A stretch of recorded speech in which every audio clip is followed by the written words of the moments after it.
that, I'll do some candles and fill up the candles over here. Welcome back to Coastal Living Down Under, Australia. So we've prepared these jars earlier in one of my earlier videos, and now we're going to melt the wax and pour them. This is the fun part. This is where you get to see all the fun stuff happen.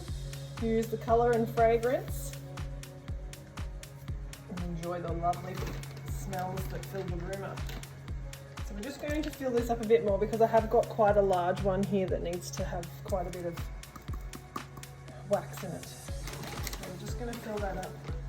And as it melts, it gets smaller and smaller, so I really do like to fill it up right to the top at the beginning. Okay, so we're just going to pause the video and we're going to go and put it, we use the double boil method. So you put it in a saucepan, water in that saucepan, and then you put this into the water and just sit it there, okay?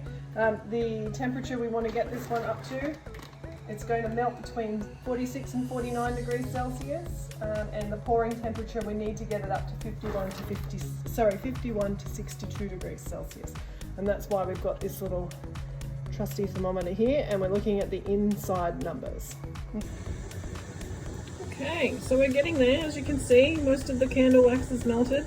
This is the double boil method I was referring to. One big saucepan with boiling water in the bottom, and then you put the container in. You're obviously going to need heat mitts to lift it out.